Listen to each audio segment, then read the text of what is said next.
Thank you, Yusuf. My name is Yasser Munif, and I am one of the co-founders of the global campaign of solidarity with the Syrian revolution, and also teach sociology at Emerson College in Boston. And I would like to say a few things about myself, just to put my talk a bit in context. I grew up in Syria and Lebanon, and I became politically active in Lebanon back in the early 90s, and was organizing against the war in Iraq back at that time. And very quickly we started also organizing in Lebanon among the left against the Syrian dictatorship in the mid-90s. Organizing protests, trying to talk about the political prisoners in Syria, the Lebanese prisoners in Syria, and so on and so forth. One of our rituals was to go demonstrate almost on a weekly basis in front of the American embassy and against the American ambassador. We also were connected to the Palestinian struggle in Lebanon with the camps and in the south and so on. And in 2002, we organized a number of big protests against war and against dictatorship. And that split in the left in Lebanon because some people wanted to just demonstrate against the war. And they were saying that it's not the right time to demonstrate against dictatorship.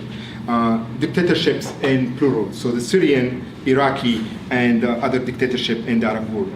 And that same split is still with us today. And I think it amplified. And it pains me, and I'm very emotional. I was trying to avoid this kind of discussion for a long time when the Syrian revolution started, seeing those leftists or so-called leftists, anti-imperialists, attacking us. I've been attacked in a number of different spaces. I was told that I was a pro-jihadi, a Zionist, an imperialist. Most recently, I was at one of the demonstrations for Palestine during the summer with my 3-year-old child, and someone attacked us, and my child panicked, and he was holding a picture of Assad and Gaddafi. In the World Social Forum, we were attacked twice in the past 2 years. The first time there were a number, I think 60 or 70, also holding signs pro-Assad and Abdel Nasser and Hezbollah, and shouting at us and preventing us from starting our panels. And same thing happened this year. We're told that we are Zionists, that we are paid by Qatar and Saudi Arabia, and so on and so forth. And this is the experience of many of us in the left who support the Syrian revolution.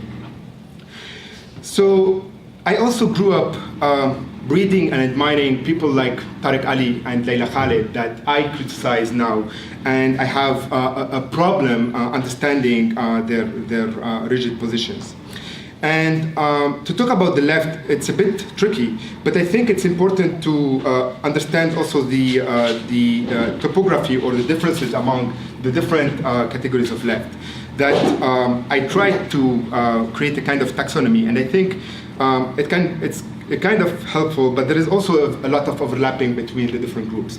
So the first group that I criticize or talk about here is the crude anti-imperialist, who support Assad blindly and will channel any kind of propaganda from the Syrian regime. The second one is more subtle, and they basically established a kind of moral equivalence between the regime and the opposition, what they call the rebels or the jihadi. And the third one is have been embracing this kind of humanitarian tragedy kind of discourse, or have been completely silent when it comes to Syria. So the crude anti-imperialist, the moral equivalence between the Syrian regime and the opposition, and thirdly, the quite sizable group in the left who are silent. Many of the people who support the Palestinian struggle and BDS, along others, have been embracing that position. So who is in the first group, the crude anti-imperialist? Well, you can find a number of anti-imperialist groups in that first group, who basically understand what's happening in Syria as a war against an anti-imperialist country, Syria, sponsored and funded by Qatar, Saudi Arabia, Turkey, and the US. And that there was never any genuine protest in Syria. And even if there were, those protesters were manipulated, that the Assad regime is popular and legitimate. And you'll find a lot of the anti-war movement in this group. One of the main figure is possibly George Galloway. You also have groups like the Global Research, the Canadian Global Research, who is basically a conspiracy group that channels any kind of propaganda presented by the Syrian regime. Large groups from the Occupy movement that have become also propagandists for the Syrian regime and play an active role in tarnishing the struggle of hundreds of thousands of Syrians. And the irony here is that the Occupy movement was inspired by the Arab revolts that they are now denouncing.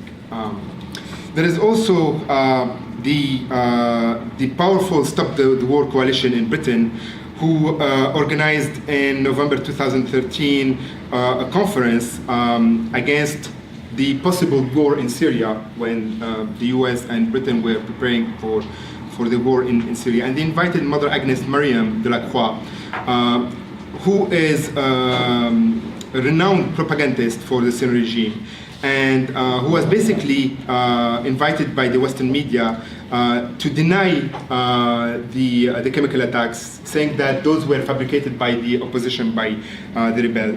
That the video of the children suffocating in the Mansheft hospital were fake, and that the children that you see in the footage are acting, that they're not really dying, that no one really died in those chemical attacks. And there is also the British and the US anti-war and labor movement, or part of the labor movement, who organized the Hands of Syria when the US and Britain were threatening to intervene and attack Syria. Among them were supporters of the Syrian regime who were holding pictures of Assad and sign about Assad is our leader, and so on. At the same time, groups such as ours were trying to participate and show their support for those protests and oppose the war, but they were attacked and expelled from those protests. And that happened in a number of places, such as Germany and elsewhere. The second group, the moral equivalence, is much more subtle, and it will occasionally denounce the Assad criminal war, but their focus is really on criticizing the opposition, the rebel, and so on.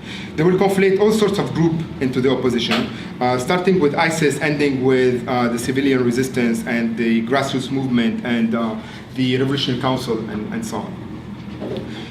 And they will often talk about the rebels' war crimes and their indiscriminate targeting of civilian neighborhood.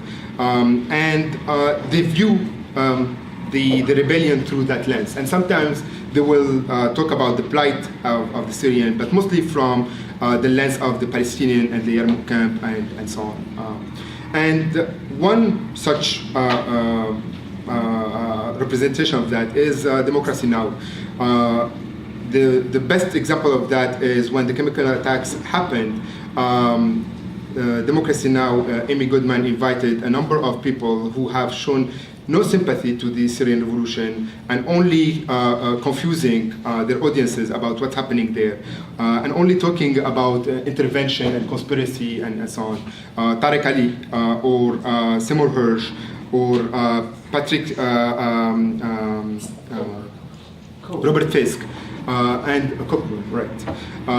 And so she initially started, the first days of the attack started with, there is no evidence of any attack happened or the use of chemical weapons. And then for a number of days, Democracy Now! Was trying to minimize the number of victims. And I was wondering why is that? Why was Amy Goodman trying to minimize the number of the victims when everyone was talking about 1,400 civilian killed? They were saying 200, 300, and the number was going up. Again, very confusing while she was doing that.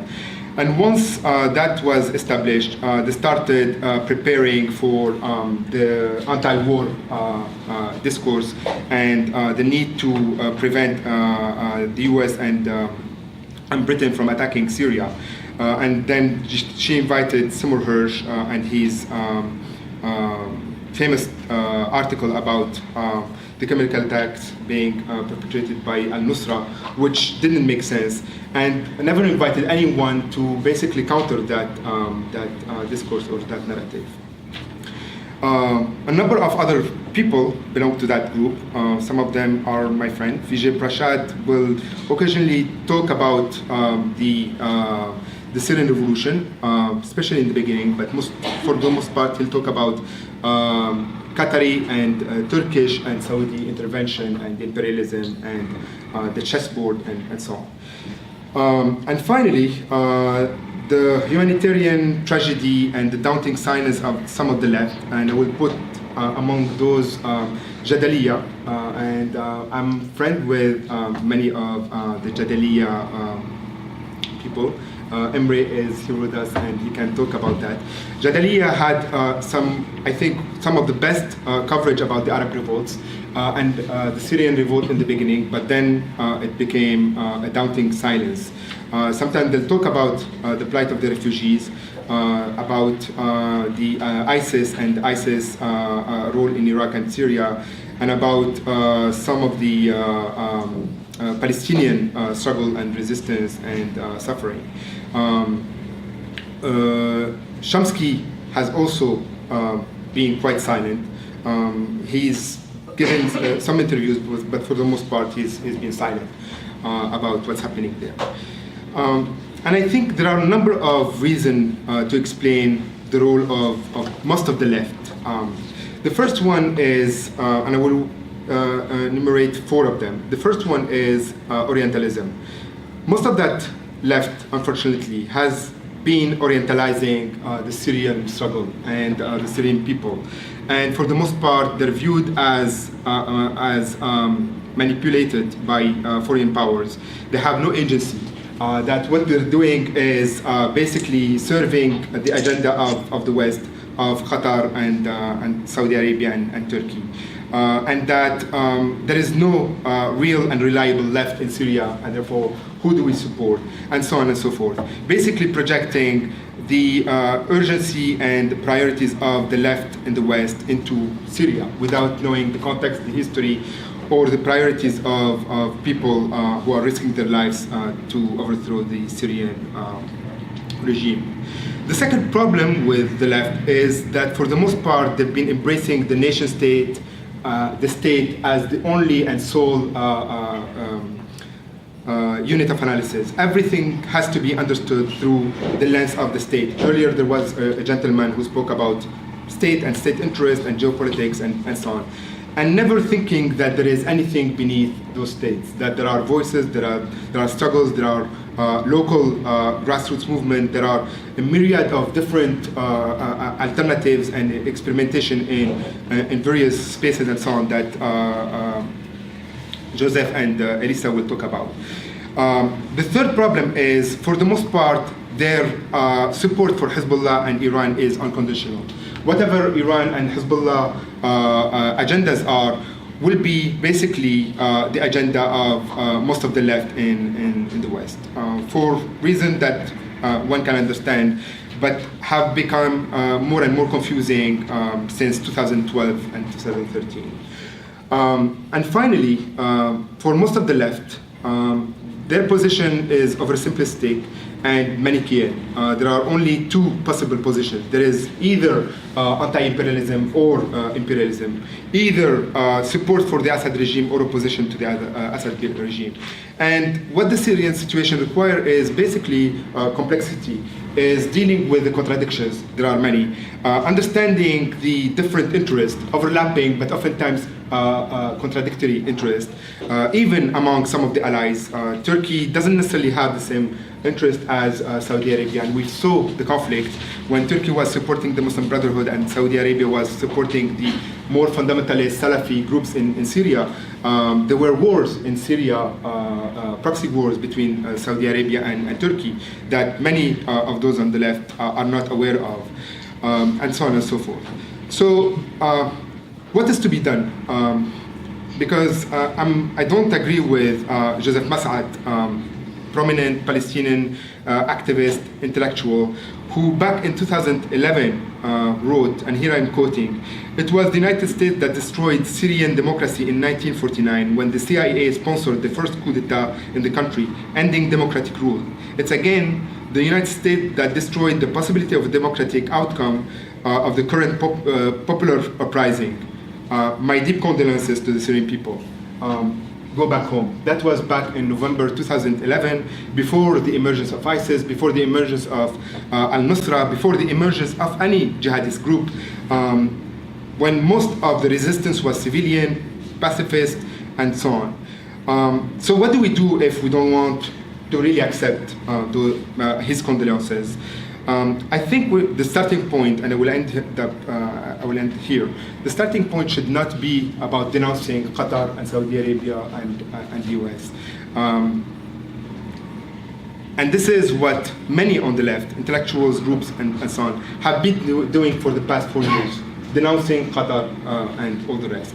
I think that should be really the starting point. We start by denouncing those powers, and we ask, what do we do to support and save the Syrian revolution, knowing that this is the context in which the Syrian revolution is operating.